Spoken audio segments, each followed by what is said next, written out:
안녕하세요. 오늘은 제7회 나무위사 1차 수목해충학 기출문제풀이를 해보도록 하겠습니다. 세 번째 시간이 되겠습니다.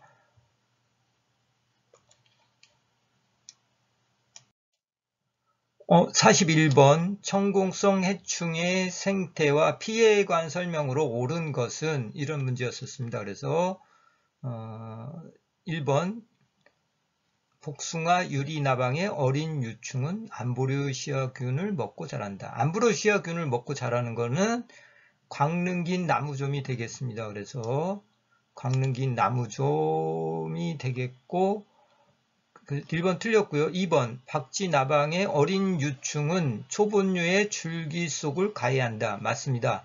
박쥐나방의 어린 유충은 초본류를 이제 가해하고 이제 점점 커가면서 노숙 유충 쪽에는 이제 목본류를 가해를 하게 되겠습니다. 맞는 질문이 되겠고요.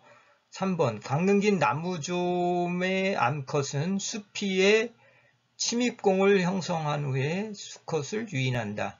광릉긴 나무좀의 특징은 뭐냐면 수컷이 먼저 그 수피 속에 침입공을 형성한 후에 이제 암컷을 유인합니다. 거꾸로 됐죠. 그래서 틀렸고요. 4번 벚나무 사양하늘소의 유충은 수피를 고리 모양으로 파먹고 배설물띠를 만든다. 틀렸습니다. 벚나무 사양하늘소의 유충은 이제 나무 껍질 아래 형성층을 가해하다가 월동전에 목질부를 파고 들어갑니다. 이때 고리 모양을 만드는 거는 이제 주로 향나무, 하늘소 이런 것들이 그런 고리 모양을 만들고요. 그래서 4번도 틀리게 되겠습니다.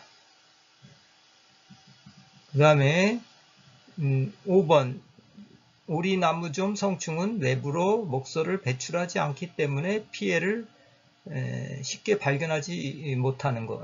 그래서 틀렸죠. 이거는 피해를 발견하기 쉽지 않은 거, 이것도 향나무 하늘소가 되겠습니다. 그래서 정리를 다시 해보면 광릉긴 나무좀의 어린 유충은 암브로시아균을 이제 먹고 자라면서 수컷은 수피 속에 먼저 침입을 한 다음에 암컷을 유인하는 특징을 갖고 있고요. 그 다음에 오리나무좀 같은 경우는 부안 유충, 이것도 암브로시아균을 먹고 자랍니다. 수액이 밖으로 노출되고 이제 시큼한 냄새가 나는 게 특징이 되겠습니다. 광릉긴 나무좀도 마찬가지고 오리나무좀도 이렇게 알코올 냄새가 나고 있고요. 향나무 하늘소 같은 경우는 배설물을 외부로 배출하지 않기 때문에 밖으로 이제 이렇게 발견하기 어렵습니다. 외부에 구멍도 생기지 않고 그래서 피해 발견이 어렵고요.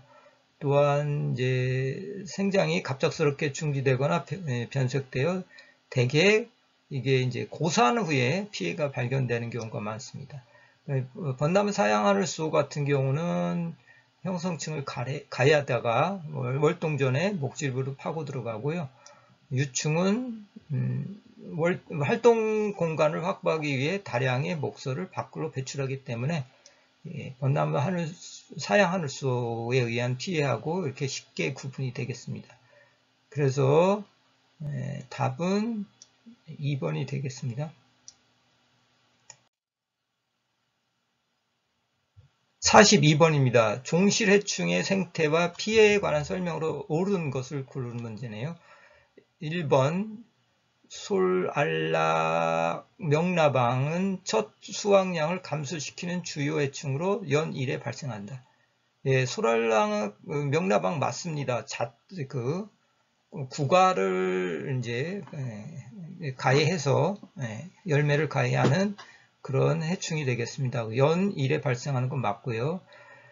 2번 복숭아 명나방은 밤의 주요 해충으로 알로 월동하며 밤송이를 가해한다. 밤에 이제 주요 해충은 맞습니다. 그런데 유충으로 월동하죠. 그래서 틀린 거고요. 3번 밤바구미는 성충으로 월동하며 여기서부터 틀렸죠. 밤바구미는 노숙 유충으로 이제 밤속에서 이제 밤바구미는 노숙 유충으로 이제 활동을 하게 되겠습니다. 그 다음에 유충은 과육을 가해함으로 피해 증상이 쉽게 발견된다. 이게 그 속에서 가해를 하기 때문에 발견하기 어렵죠. 그래서 이거 월동 형태도 틀렸고요. 쉽게 발견된다는 것도 틀렸습니다. 4번 백송애기 입마리 나방은 연 3회 발생하고 번데기로 월통한다. 맞는데 연 1회입니다. 그래서 백송애기 입마리 나방은 연 1회 발생하고 번데기로 이제 월통하고 그다음 유충은 구가나 세 가지를 가해한다. 맞고요. 이 뒷부분은 맞습니다. 그 다음에 5번 도토리 거위벌레는 성충으로 땅속에서 흙집을 짓고 활동한다. 그래서 이게 도토리 거위벌레 같은 경우는 노숙 유충으로 이렇게 활동을 합니다. 성충은 도토리의 주둥이로 구멍을 뚫고 산란한다. 이 뒷부분은 맞는 거고요. 그래서 요거 같은 경우 답은 1번이 되겠고요. 다시 정리를 하면 소랄랑 명나방 같은 경우는 자수확량을 감소하는 이제 주요 해충으로 연 1회 발생. 복숭아 명나방 같은 경우는 이제 밤에 해충. 그래서 화렵수 유충은 줄기숲이 거친 부분에 이제 실을 토하고 고치를 만들고 그 속에서 월동하고 유충으로 월동하는 거죠. 그 다음에 침엽수 유충은 벌레 주머니 속에서 이제 월동하게 되겠습니다. 밤바구미는 노숙 유충으로 토양 속이나 흙집을 짓고 월동하고 유충은 배설물을 밖으로 내보내지 않기 때문에 수확한 밤을 쪼개거나 유충이 탈출하기 전까지는 피해를 확인할 수가 없는 게 특징이 되겠습니다. 백송애기 입마리 나방 연 1회 발생하고요. 땅속이나 고치 속에서 번데기로 활동하고 유충은 구가나 세 가지의 표피 및 과육을 가해하게 되겠습니다. 도토리 거위벌레 연 1회 발생 노숙 유충으로 땅속에서 흙집을 짓고 활동하고 성충은 도토리의 주둥이로 구멍을 뚫고 산란을 하게 되겠습니다. 43번입니다. 식엽성 해충에 관한 설명으로 옳지 않은 것은 1번 솔나방은 오령유충으로 월동하고 4월경부터 이제 활동하면서 솔잎을 먹고 자란다. 맞습니다. 오령유충으로 월동하고요. 4월경부터 솔잎을 먹고 맞는 지문이고 2번 오리나무 잎벌레는 연 2, 3회 틀렸습니다. 연 1회 발생이죠. 그 다음에 성충은 잎 하나당 1개의 알을 낳는다. 산란수가 굉장히 많습니다. 그래서 해설을 먼저 보도록 하겠습니다. 오리나무 잎벌레는 연 1회 발생합니다. 그 다음에 성충으로 지피물 또는 토양에서 월동을 하게 되겠습니다. 5월에서 6월까지 잎 뒷면에 50에서 60개 정도 무더기로 이제 알을 낳게 되겠고요. 한 마리당 산란수는 거의 300개 가량 됩니다. 그래서 답은 2번이 되겠고요. 3번 버들잎벌레는 연 1회 발생합니다. 그 다음에 성충으로 월동하고 잎 뒷면에 알덩이를 낳는다. 이게 맞는 지문이 되겠습니다. 그 다음에 4번 회양목 명나방은 연 2, 3회 발생하며 유충이 실을 분비하여 잎을 묶고 잎을 섭식한다. 예, 회양목 명나방 2, 3회 발생 맞고요. 그 다음에 5번 주둥무늬 차색 풍뎅이는 연 1회 발생하고 성충으로 월동하고 참나무 등의 잎을 갉아먹는다. 주둥무늬 차색 풍뎅이 성충으로 월동 연 1회 발생 맞습니다. 참나무 등의 잎을 갉아먹고 있습니다. 44번입니다. 천적의 특성에 관한 설명으로 옳지 않은 것. 그래서 1번 개미침벌은 솔수염 하늘수의 내부 기생성 천적이다. 예, 개미침벌은 솔수염 하늘수의 천적이라는 건 아는데 이게 외부 기생성이라고 하고 있습니다. 바깥에서 기생하고 있습니다. 이 그림을 보시면 바깥에서 기생을 하고 있죠. 알을 그 숙주의 그 표면에 나면 이것들이 이제 이렇게 외부에서 기생을 하게 되겠습니다. 그래서 개미침벌은 솔수염 하늘소의 외부 기생성 천적이다. 이거 중요하다고 지금 여러 번 말씀드렸고요. 2번 애꽃 노린재는 총체벌레를 포식하는 천적이다. 예, 맞습니다. 애꽃 노린재 총체벌레의 천적이다. 애꽃, 총체 이렇게 알아두시면 되겠고, 기생성 천적은 알을 기주 몸체 내부 또는 외부에 낳는다. 기생성 천적이라는 거는 몸 이렇게 개미 침벌처럼 외부에서 이제 이렇게 기생하는 경우도 있고, 그 몸 속에서 내부에서 기생하는 경우도 있습니다. 4번 칠성 풀잠자리는 유충과 성충이 진딧물의 포식성 천적이다. 칠성 풀잠자리 유충과 성충이 전부 다 진딧물을 잡아먹습니다. 그 다음에 5번 기생성 천적은 대체로 기주특이성이 강하고 기주보다 몸체가 작다. 기생성 천적의 특징 기주특이성이 강합니다. 그 다음에 기주보다 몸체가 작습니다. 맞습니다. 그래서 답은 1번이 되겠습니다. 45번입니다. 해충의 약재 방제 시기와 방법에 관한 설명으로 옳지 않은 거. 그래서 1번 솔깍쥐깍지벌레는 12월에 등록약재를 나무 주사한다. 예, 솔깍쥐깍지벌레 그 다음에 뭐 소나무 재선충하고 같이 방제를 하죠. 그래서 이렇게 나무 주사할 때 12월에 등록약재를 나무 주사한다. 맞고요. 외줄면충은 충형 형성 전에 등록약재를 나무 주사한다. 면충 종류도 충형 형성 전에 등록약재를 주사하는 거 맞고요.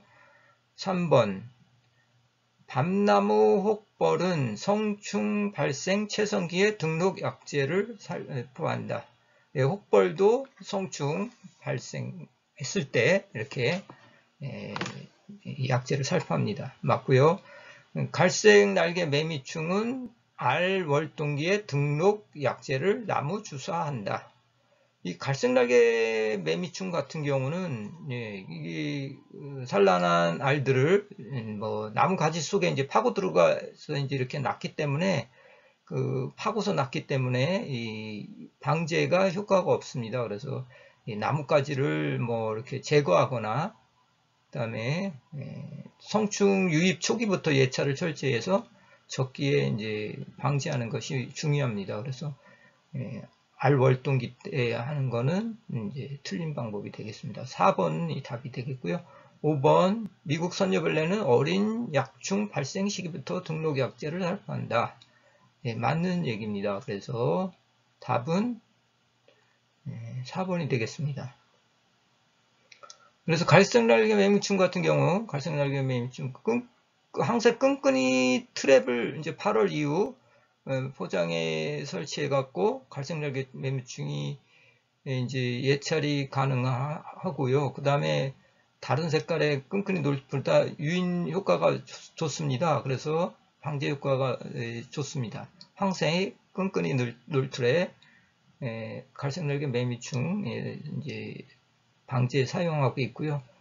이제 화학적 방제는 발생 초기 5월에서 성충기 8월, 9월에 이제 아세타이프리드라든가 디노테프란 이런 거를 이제 살포하면 되겠습니다. 답은 4번이 되겠습니다. 46번입니다. 해충의 개념적 범주와 방제 수준에 관한 설명으로 옳지 않은 것. 1번 돌발해충은 간헐적 대발생하여 밀도가 경제적 피해 수준을 넘는 해충이다. 맞습니다. 돌발해충은 이렇게 주기적이지 않고 간헐적으로 대발생해서 밀도가 경제 피해 수준을 넘는 해충을 돌발해충이라고 그러고요. 그 다음에 관건해충이 있습니다. 상시해충이라고 그러는데 효과적인 천적이 없어갖고 인위적인 방제가 필수적인 것을 관건해충이라고 합니다. 계속 해마다 피해를 주는 이런 거는 주로 천적이었고요. 그래서 이제 인위적 방제가 필수적인데 맞는 지문이고요. 잠재충은 유형 천적이 대량 존재하여 자연적으로 발생이 억제되는 해충이다. 맞습니다. 그래서 이제 잠재적으로 천적들이 존재하기 때문에 발생을 잘 안 되는, 발생이 안 되는 자연적 발생이 억제되는 해충을 잠재 해충이라고 합니다.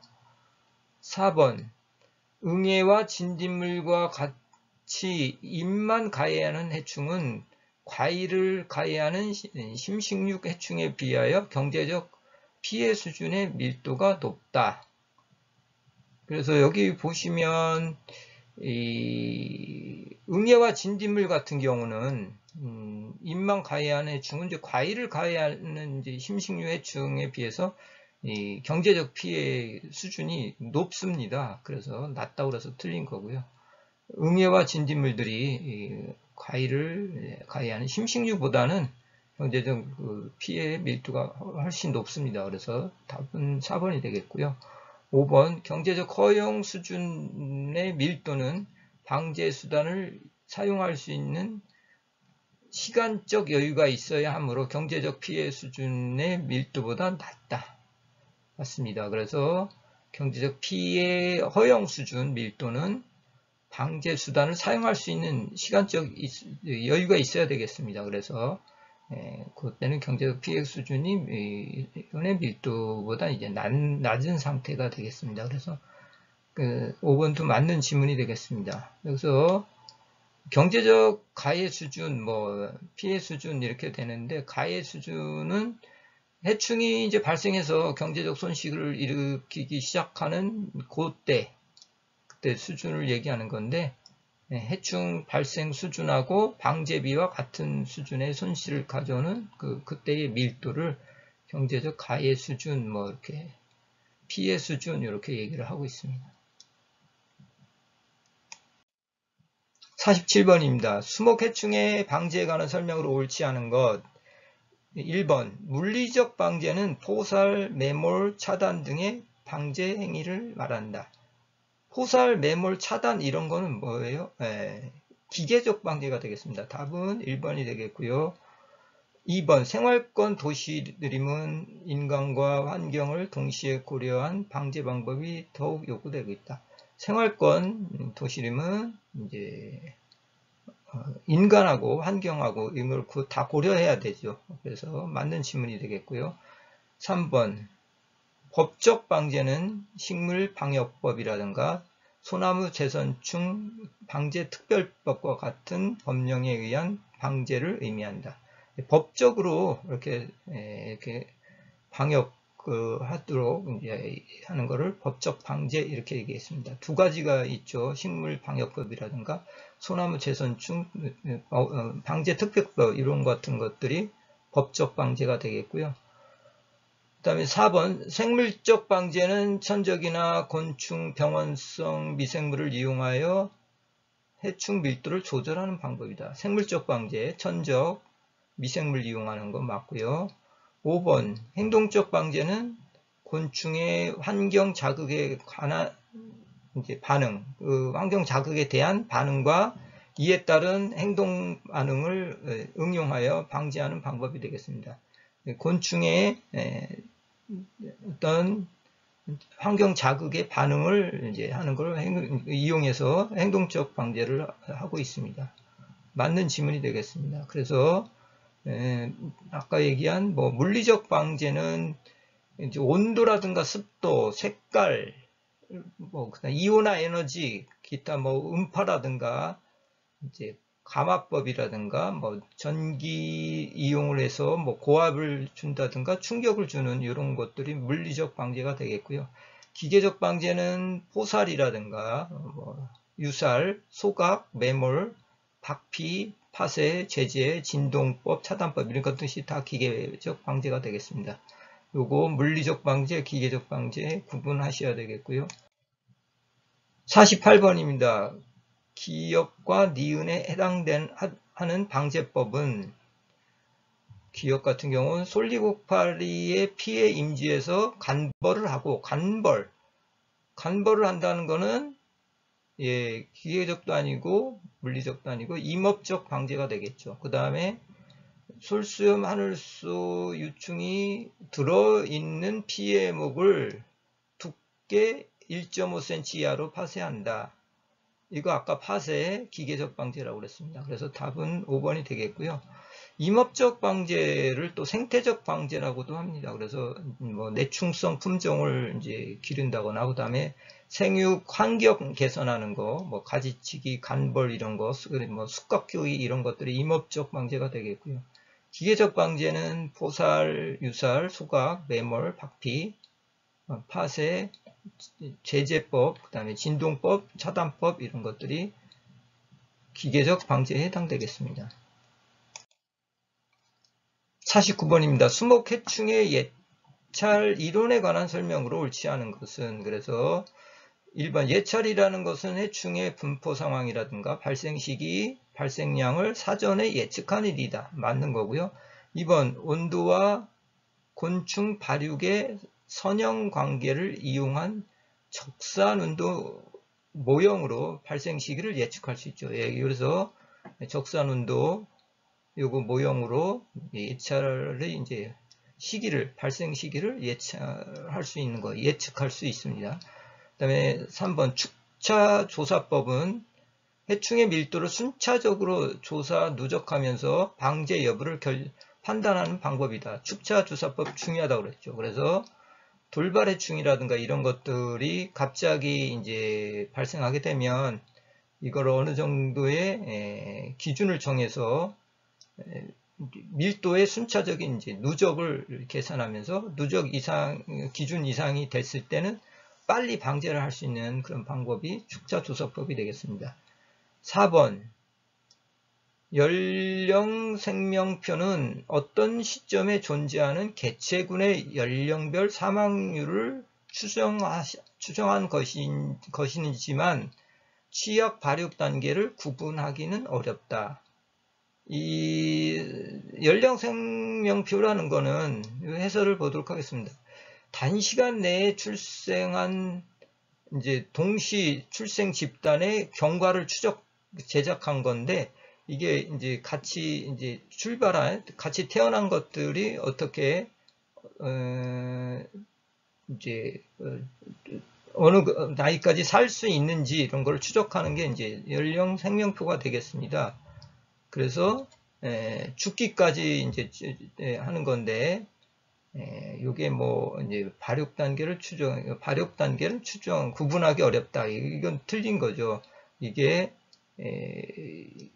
이제 시간 생명표라는 게 있습니다. 그래서 연령 생명표, 시간 생명표가 있는데, 지금 여기서 말하는 거는 연령 생명표가 아니라 시간 생명표를 얘기하는 겁니다. 그래서 그 시간 생명표는 어떤 시점에 존재하는 개체군의 연령별 사망률을 추정한 것이지만 취약 발육 단계를 구분하기는 어렵다. 이게 이제 시간 생명표고요.